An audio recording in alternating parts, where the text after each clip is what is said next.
So thank you so much for that, and yes, it's a blessing. I want to thank you for it. Let's get into our service this morning, our scripture this morning. Today's passage actually comes out of something that you will get to see what I'm talking about a little bit later. I happen to share, there's going to be a video at the very end of the service, and I'm going to share it with you, but I shared it on Facebook a number of weeks ago. I had somebody, I won't say who, asked me if I'm going to use this one for a sermon, and I had already been thinking about it. And I hope today's service, and I hope today's sermon touches your heart and your life and really makes you think about God in your own life, especially as we face times of uncertainty and fear. And so this morning's passage comes out of Matthew chapter 14, verses 22 to 33. Hear then God's holy word for us. Immediately he made the disciples get into the boat and go on ahead to the other side, while he dismissed the crowds. After he had dismissed the crowd, he went up the mountain by himself to pray. When evening came, he was there alone, but by this time the boat, battered by the waves, was far from land, for the wind was against them. And early in the morning he came walking toward them on the sea. But when the disciples saw him walking on the sea, they were terrified, saying, "It is a ghost!" And they cried out in fear. But immediately Jesus spoke to them and said, "Take heart, it is I. Do not be afraid." Peter answered him, "Lord, if it is you, command me to come to you on the water." He said, "Come." So Peter got out of the boat, started walking on the water, and came towards Jesus. But when he noticed the strong wind, he became frightened, and beginning to sink, he cried out, "Lord, save me." Jesus immediately reached out his hand and caught him, saying to him, "You of little faith, why did you doubt?" When they got into the boat, the wind ceased, and those in the boat worshipped him, saying, "Truly, you are the Son of God." This morning, as we look at that, I'll tell the story first. This girl was a very small child, and as a very small child, she was considered a very gifted child. Her parents saw this at a very young age, that she was very musically inclined. She had a gift of music. And so they bought her a microphone for her to sing and to play with, and they watched her sing, and her voice was beautiful. She was raised in a Christian home, and her parents were involved in their church. In fact, her dad played the bass guitar in their praise band. She sang in the church using her angelic voice, and people were amazed at how good she was. She grew up and she won a contest to be able to sing with a nationally known popular singer on stage at one of her concerts. From here, she started to gain popularity, and eventually she became the one who was on the national stage. As her popularity grew, she started to move away from her faith and move away from her spiritual roots. She ended up with 2 failed marriages, but still she was popular with the younger generation, her generation. And as she moved forward, she continued to gain in popularity. But one day her life changed. Her life changed because she found herself facing the reality of life. She was diagnosed with Lyme's disease, and she became basically bedridden. Now I want you to keep that story in mind as we go forward, because I'm going to come back to that story in a little bit. Because this is a true story. And then we'll hear the rest of the story. But let's take a look at the passage that we had read this morning. It's a passage that there's a lot of things happening prior to all of this. If you look at the passage before Matthew chapter 14, before verse 22, there's a lot that goes on. First off, the first part we see, John the Baptist has been beheaded. He's been killed by Herod. And following that, Jesus withdraws, trying to find some alone time, trying to find some time where he can grieve the loss of his cousin. But his life is interrupted, and he has compassion upon the people, and there are so many of them. He's touching their lives and pushing the crowd grows to a point of where there are 5,000 men plus women and children. Finally, they're all sitting there, and the disciples, of course, want Jesus to get rid of the crowd, and Jesus says, no, you feed them. And they go, all we have is 5 loaves and 2 fish, and Jesus says, bring them to me. And so he does. He blesses them and hands it out, and the people were fed to overflowing.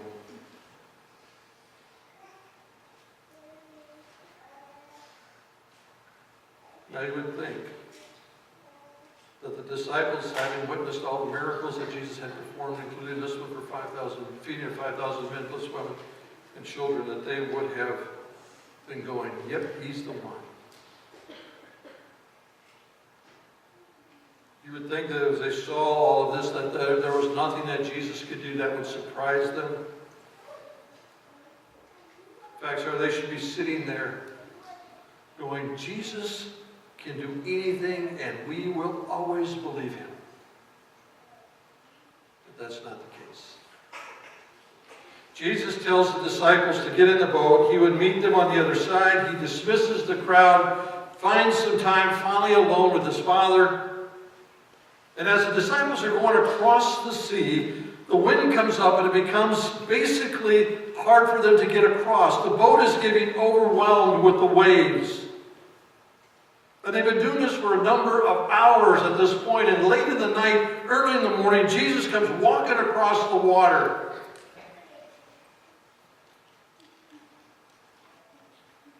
And as you look at the disciples there, the ones that are afraid of him, it's a ghost. I'm sure that they were thinking in their minds that this has to be a trick of the mind somewhere along the way. They've been struggling against the wind for so long, they probably haven't slept, and they're feeling very overwhelmed by the sea. But what I want to take a look at, though, are there are 2 scenes that are being played out in this passage. The first one is the ones that stay with the boat. I'm sure the boat is filling with water, and they had to bail the water out in order to stay afloat. And along comes Jesus, and he scares them at first, but then tells them who he is, and yet most of them continue to bail water out. Here were individuals who saw Jesus heal people, feed people in a miraculous way, and still they kept bailing the water out of the boat.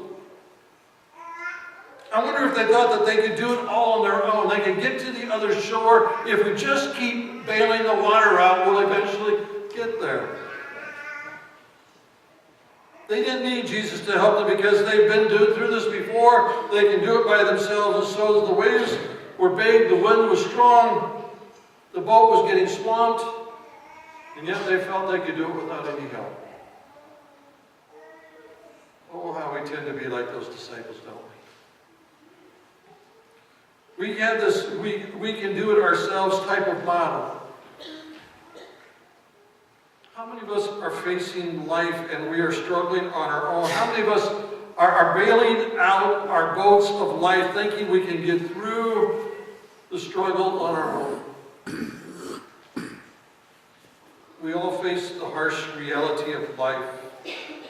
We just don't think God is big enough or that he really cares enough about our problems. Sometimes we think that our problems are too petty for God to have to deal with. We should be able to do it on our own. Sometimes we face life and we think that we have to show God that we can do it. We've all seen what God can do, but our belief system is such that we feel that we have to face life alone. Think about what you're facing this morning. Maybe you've received word that someone that you love has been diagnosed with a debilitating disease or with cancer. The wind has risen and you are feeling like you're getting swamped by the waves of life. Maybe you're facing loneliness or despair or anxiety or fear. We don't want anyone to know, so we put on our happy mask and we walk around as if everything is fine. We are feeling overwhelmed by all of this, and we are getting desperate. We think that there is only one way out, and we are contemplating that way. Silently we cry, wondering if anyone would care. This morning, you may be one that is feeling this way, and these thoughts of one kind or another are going through your mind. But I want you to know that God is there for you, and He knows what you are going through, and you are not alone. God is there to hold you through your storm and to calm your life. And I want to give you some ideas in a little bit on how you can hold on through life with its ups and downs and still continue to know that God is there. The second scenario that we see that's being played out is the one that hears Jesus' voice and steps out of the boat and begins to walk on water, only to allow what was going on around him to distract him from Jesus. Peter, the bold one, but he gets scared when he begins to see the swells of the water raging around him, and he didn't know what to do, and so he begins to sink. I wonder if he looked around him and thought, what's going on? Why am I out here on the water? This is an impossibility. I can't do this.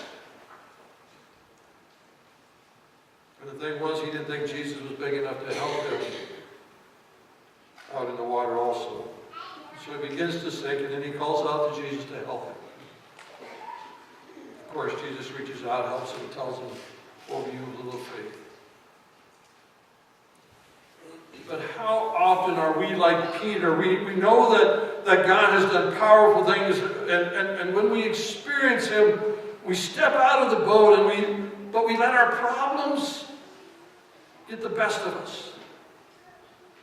And we begin to doubt what He can do, and we begin to sink into the water around us.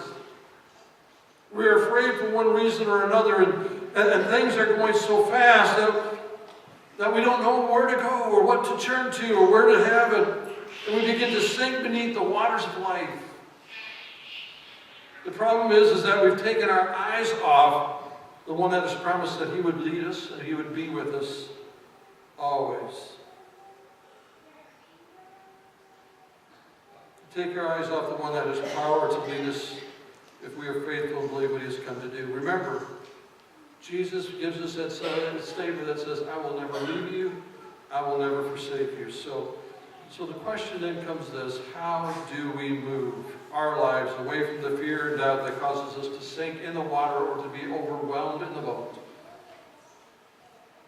Well, I think there are three things. First, we need to learn to practice the presence of Jesus. I like what one commentator wrote. He wrote this. He said, "Learn to open your conscious attention to Jesus everywhere you go, to develop a line of communication with Him in all your circumstances." I like that. Listen again.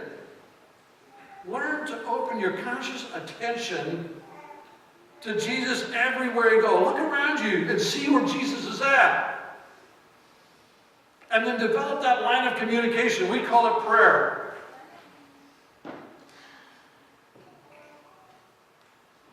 And it's a prayer that is vital for us to keep us looking up, because when we face life, we know that we cannot do it on our own. And the thing is, so often when we talk about prayer, we've got this idea it's got to be this ostentatious thing. We have to fill it with a lot of verbosity, a lot of words. Mainly because you all end up seeing the preachers up in front and just sit there going, "I can't preach like that." Well, I got a story for you. A friend of a guy that I know, I've known him for years. He's now gone to glory, but he had been invited over to a family's house after a baptism. And he's sitting there, and the dad comes up and says, "Pastor, do you mind having prayer for our meal?" And he goes, "No." He says, "You're the head of the house, you pray." "Well, Pastor, I can't do that." He says, "I need you to pray." He goes, "No, you're the head of your home, you pray." He goes, "Oh, no, I can't do that." Finally, the pastor says, "All right, fine, I'll pray." He says, "All right, everybody bow your heads." And everybody did. He goes, "Lord, bless this food for Jesus' sake, amen." The dad looked at him and said, "Well, I could have done that." He says, "Then why didn't you?"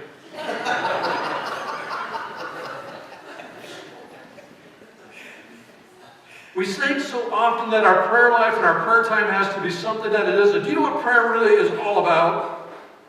Prayer is just sitting down and talking to your best friend.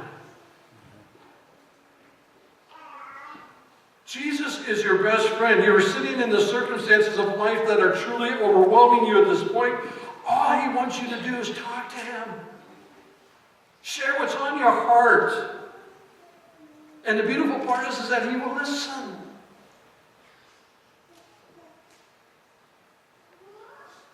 Talk to him like he's sitting next to you. Be open and honest with him. And let him know that what is going on in our world. And when we do this, it's amazing how all of a sudden, no matter what the circumstances may be that we're facing, they may not change, at least not immediately, but we come to have a sense of calmness and a sense of peace because we know that he hears us. And that he has us in his arms during the storms of our life. So we need to practice the presence of Jesus. The second thing, understand your circumstances are not the measure of Jesus' love for you. So often we want to say that. You know, Jesus must not love me very much because of all the garbage that I'm going through right now. You want to know something? Jesus knows the garbage you're going through. He still loves you.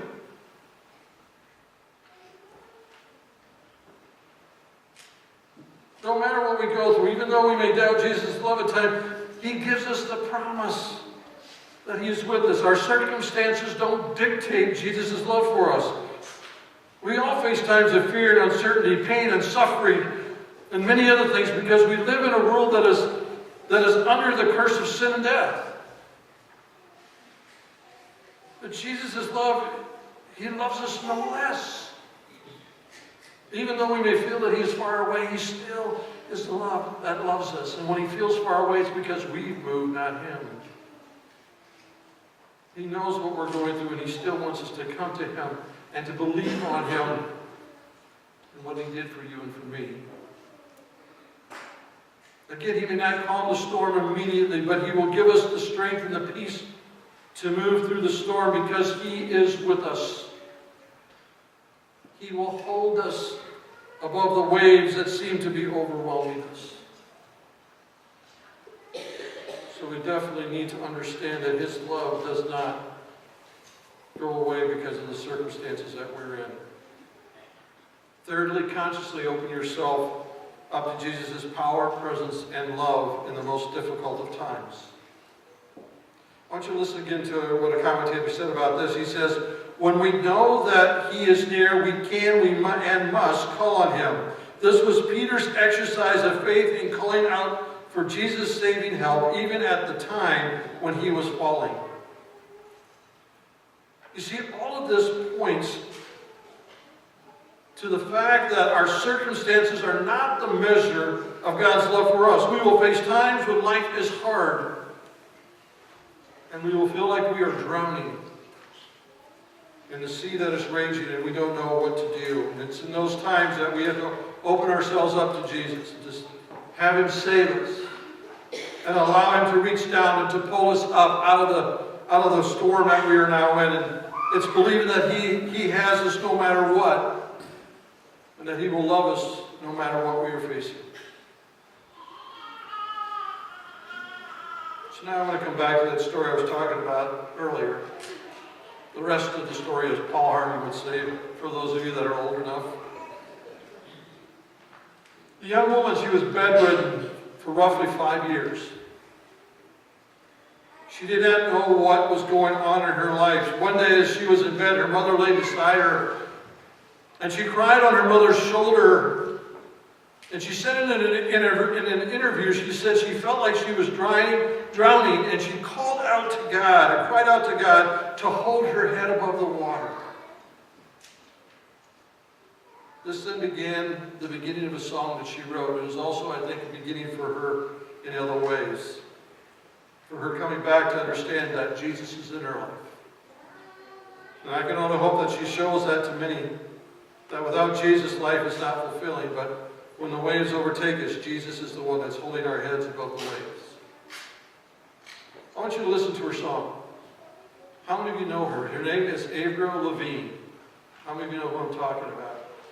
Some of you do. She's a very much pop star. And she's been off the stage for approximately 5 years. And this song that I'm going to play is the first one she's had since she was diagnosed with Lyme's disease.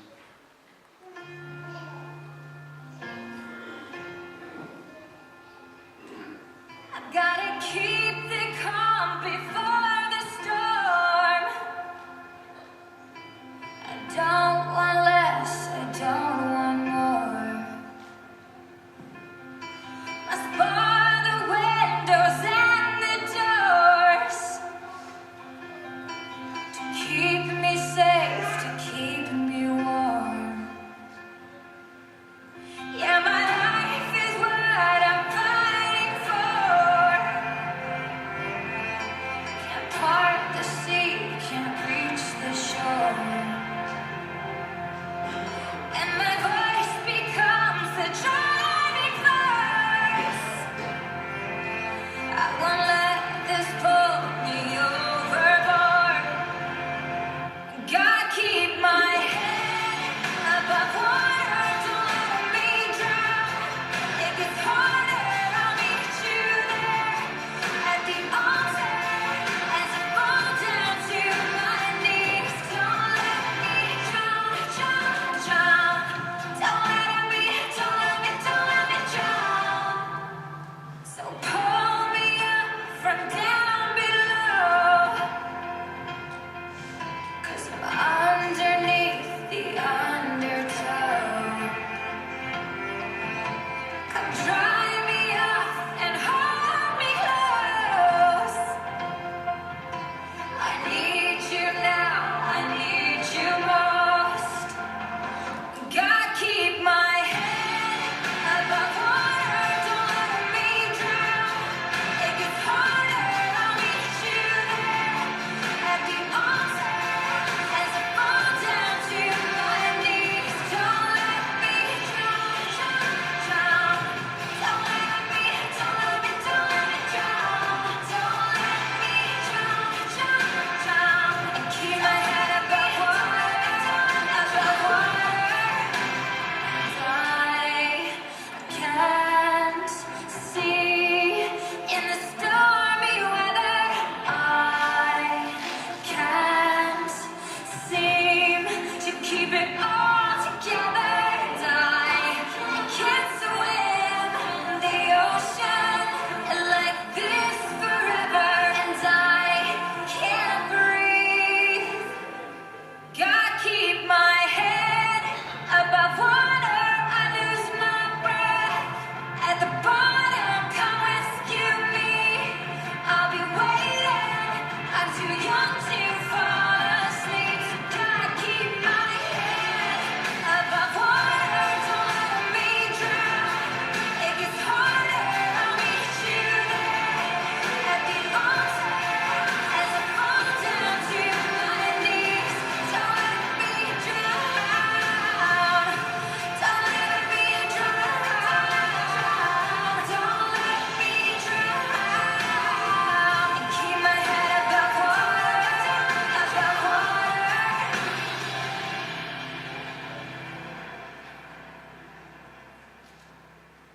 This morning, maybe you're sitting there and your head is about feeling like you're below water.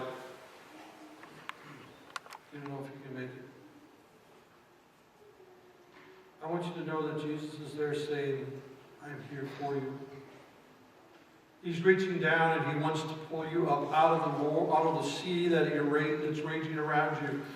He wants to be able to be there and to calm your fears and to calm your life, even as the storm may rage. One of the beautiful parts of the story that we read this morning was Jesus climbed back into the boat, and the minute he climbed it back into the boat with his disciples, the sea calmed itself.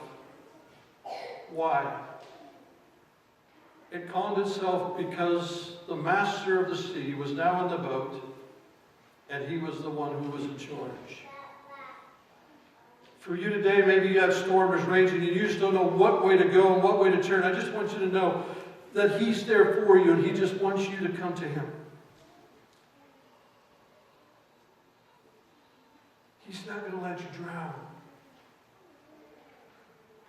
Even though our faith is small, even though our faith may sometimes waver, He will not let us drown. Because like Peter, when he called out and said, Lord, save me, Jesus reached out and pulled him up. And He'll do the same for you as well. I've been through the storms of life many times over, and I continue to face them off and on throughout my world.